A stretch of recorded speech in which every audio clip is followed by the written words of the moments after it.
Halo, kita akan lanjutkan kisah mengenai teori pendaulatan dalam rencana Gerakan 30 September Partai Komunis Indonesia.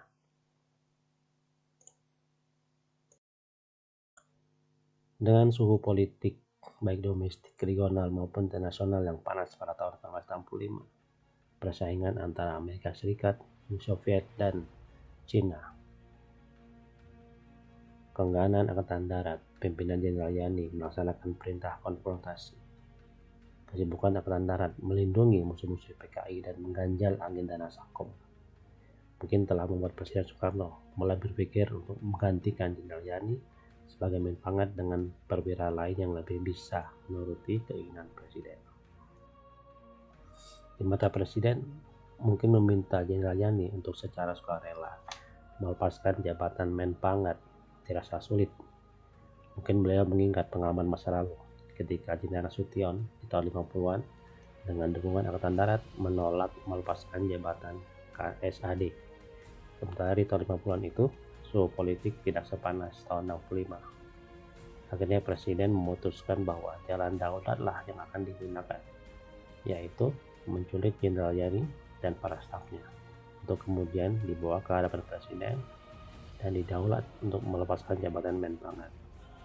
Untuk Jenderal Yani sendiri kabarnya telah disiapkan jabatan baru, yaitu Waperdam 4, di samping ketiga Waperdam yang sudah ada, yaitu Dr. Laipina, Dr. Subandrio, dan Khairul Saleh. Presiden juga telah menetapkan pengganti Jenderal Yani, yaitu Mayor Jenderal Mursyid, yang waktu itu menjabat sebagai Deputi 1 Menteri Panglima Angkatan Darat. Berkas sudah ditandatangani oleh Presiden dan Jenderal Yani pun sudah diminta untuk menghadap Presiden pada pagi 1 Oktober 1965. Jenderal Yani sendiri sudah merasa bahwa pemanggilan itu mungkin untuk diberitahukan mengenai pemberhentiannya sebagai Menpangat.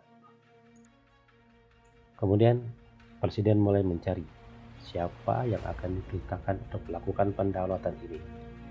Dalam buku Soekarno File karya Antoni Sidek, Presiden pada awal Agustus memanggil pulang 2 pimpinan PKI yang sedang berada di luar negeri, yaitu Aidin dan Nyoto, mungkin untuk mengadakan rembukan dengan PKI yang dianggap sebagai kekuatan utama pengimbang Angkatan Darat. Kemudian pada tanggal 4 Agustus 1965, Presiden memanggil Brigadir Jenderal Sabur, Komandan Resimen Cakrawirawa, dan Letnan Kolonel Untung Samsuri, Komandan Batalion 2 Cakrawirawa. Hal ini dilaporkan oleh Kolonel Bambang Wijanarko sebagai ajudan Presiden yang melekat pada Presiden. Dalam pertemuan tersebut, Presiden menanyakan kepada Letkol Untung apakah dia sanggup menerima perintah yang akan mencakup tindakan terhadap para jenderal yang dianggap membangkang itu. Dan Letkol Untung menanggapinya. Menurut Dek, sumber lain menyatakan bahwa Letkol Untung menyatakan kepada Presiden bahwa jika Presiden membiarkan mereka menindak para jenderal, maka mereka akan melaksanakan perintah apapun dari Presiden sebagai pemimpin besar revolusi. Kesaksian Kolonel Bambang ini mendapat banyak tantangan, terlebih karena Kolonel Bambang baru diperiksa setelah Soekarno wafat dan tidak pernah secara resmi diumumkan dan digunakan untuk menuduh Bapak Presiden sebagai terlibat Gestapo. Bahkan kesaksian Bambang tidak pernah sama sekali digunakan di pengadilan untuk mengadili tokoh-tokoh lain. Apa yang terjadi kemudian jauh dari rencana pendaulatan tersebut. 3 jenderal, yaitu Jenderal Yani, Jenderal M.T. Haryono, dan Jenderal Panjaitan langsung terbunuh di rumah masing-masing. 3 orang jenderal, yaitu Jenderal Suprapto, Jenderal Parman, dan Jenderal Sutoyo, serta Letnan Pierre Tendian, dibawa dan tiba di lubang buaya dalam keadaan segar bugar. Mereka berempat akhirnya dibunuh, dan ke-7 jenazah dimasukkan ke dalam sumur tua yang kemudian disamarkan dengan ditimbun dengan berbagai macam barang-barang. Bersumber yang dekat dengan Jenderal Soeharto dan Jenderal Nasution. Pada saat Untung tertangkap, mereka sudah mencium keterlibatan Presiden dalam Gestapo. Salah satu sumber kecurigaan adalah desakan dari Letkol Untung kepada penangkapnya untuk menghadapkan dia ke Presiden Soekarno. Kisah ini tidak mendapat publisitas di dalam negeri, tetapi dilaporkan oleh John Hughes, wartawan The Christian Science Monitor di Boston, Amerika Serikat, dalam bukunya yang berjudul Indonesian Upheaval tahun 1967. Namun kita memang belum menemukan bahan bagaimana perintah pendaulatan ini diberikan. Apakah atau bagaimana Letkol Untung menafsirkan perintah atau permintaan Bapak Presiden itu sebagai perintah penculikan dan pendaulatan atau penculikan dan pembunuhan. Keadaan Kolonel Untung yang merupakan memang seorang kader komunis sejak 1948 kemudian menghubungi PKI, dan karena hal ini sejalan dengan keinginan PKI, yaitu mengganti kepemimpinan Angkatan Darat, maka PKI atau Ded Aidit memutuskan untuk ambil bagian dari rencana ini. Karena rencana ini sejalan dengan rencana mereka yang sudah dibahas oleh Aidit dengan Mao Zedong pada tanggal 5 Agustus 1965. Namun sejatinya, rencana PKI itu baru akan dilakukan pada tahun 1970. Hal ini adalah menurut pengakuan Syam Kamaruzaman. Dalam pembicaraan dengan Mao tersebut, Mao menanyakan kepada Aidit apa yang akan dilakukan oleh PKI jika Presiden wafat.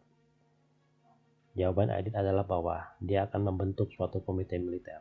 Mayoritas anggota komite ini adalah orang-orang sayap kiri.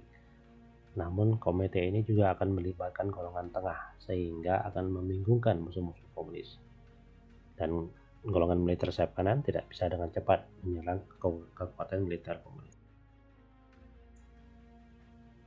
Sakitnya Bapak Presiden dengan muntah dan pingsan pada tanggal 4 Agustus 1965 setelah memanggil Letkol Untung tersebut mungkin juga merupakan faktor yang membuat Ded Aidit putuskan untuk mendukung gerakan Letkol Untung tersebut. Karena mereka juga khawatir, mereka sangat khawatir bahwa kalau Presiden wafat, maka mereka yang tidak mempunyai sayap militer yang kuat atau cukup tidak akan mampu menghadapi Angkatan Darat yang mereka yakini akan segera bertindak pula untuk menghabisi mereka ketika Presiden wafat.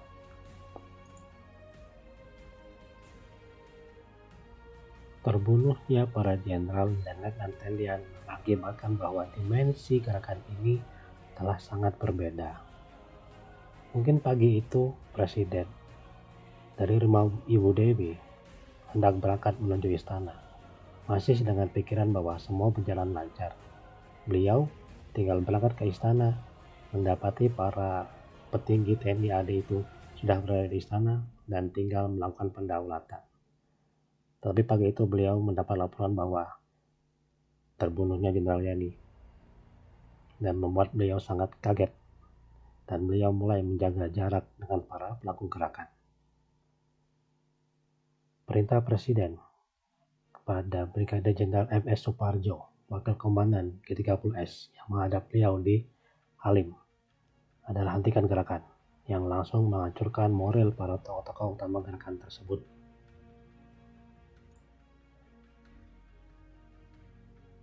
Jika Brigjen Suparjo dapat bertemu Presiden di istana seperti rencana semula, yaitu menghadap Presiden pada pukul 7 pagi di istana, dan Bapak Presiden belum mendengar kabar tentang terbunuhnya sejumlah jenderal tersebut, mungkin situasi akan jauh berbeda.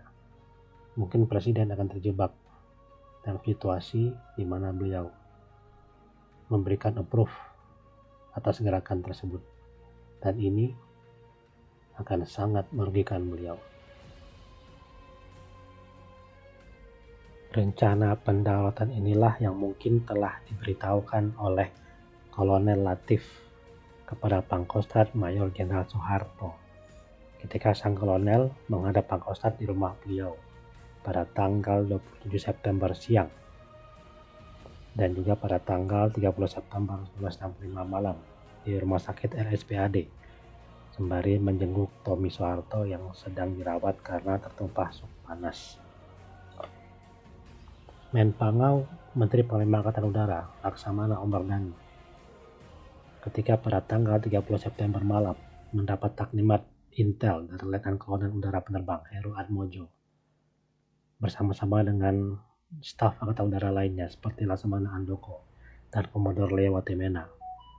di mana perkembangan tersebut lengkap menyebut nama-nama ketujuh jenderal yang akan diambil.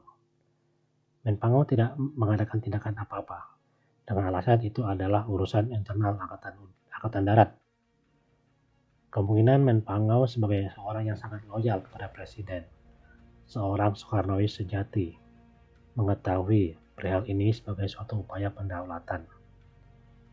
Menpangau, beliau sendiri menceritakan bahwa pada tanggal 24 September, dia sudah menghadap Presiden dan melaporkan adanya para perwira Angkatan Darat yang tidak puas dengan kepemimpinan Jenderal Yani, dan mereka ini sudah tidak dapat bersabar lagi dan akan melakukan gerakan. Presiden menjawab bahwa dia akan memutuskan untuk menyetujui atau menolak langkah itu pada tanggal 3 Oktober 1965. Jenderal Soeharto sendiri ketika mendapat laporan bahwa apa yang terjadi adalah pembantaian, bukanlah pendaulatan, maka juga memandang kejadian ini secara sangat berbeda dan segala melaksanakan aksi melawan gerakan 30 September tersebut. PKI sendiri langsung dicurigai sebagai pihak yang berada di belakang gerakan subuh berdarah itu.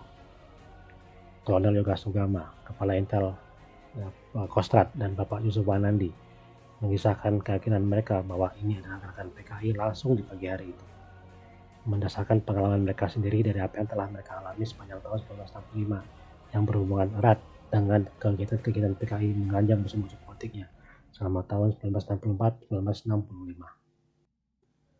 Dari seluruh rangkaian kisah ini, pertanyaan yang timbul atau dapat timbul, jika hal ini memang digagas oleh Presiden atau minimal Presiden mengetahui rencana ini dari awal sebagai suatu upaya yang akan menyebabkan kematian para jenderal. 1.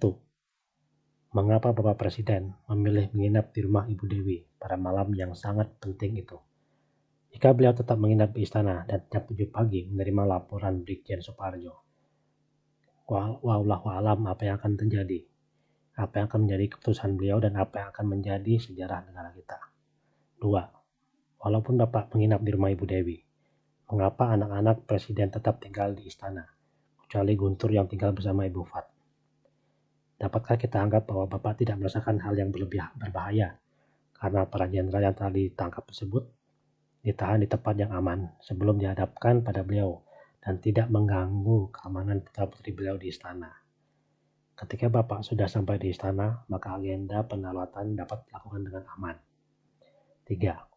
Mengapa Bapak dalam perjalanan ke istana pada tanggal 1 Oktober pagi itu, ketika DKP memerintahkan putar balik karena di sekeliling istana ada pasukan tak dikenal, tidak menegaskan kepada DKP untuk tetap menuju istana, karena Bapak Presiden mengetahui bahwa pasukan yang berada di sekitar istana adalah pasukan kawan? Atau Bapak pun kaget karena tidak ada dalam pikiran beliau perlunya penjagaan seperti itu? 4. Mengapa Bapak telah memanggil Jenderal Yani ke istana pada 1 Oktober pagi dan telah pula memutuskan mengangkat Jenderal Mursyid sebagai pengganti, sementara agenda daulat telah berjalan? 5. Mengapa Bapak begitu mengetahui Jenderal Yani hilang, malah menyibukkan diri mencari pengganti, bukan memfokuskan diri pada pencarian para jenderal yang diculik? Apakah ini suatu tanda bahwa secara psikologis Bapak Presiden memang sudah menyiapkan diri?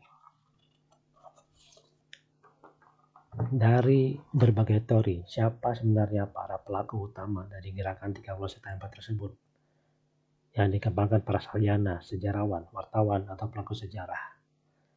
Kembali kepada kita sendiri untuk meyakini teori mana yang menurut kita benar atau mendekati kebenaran.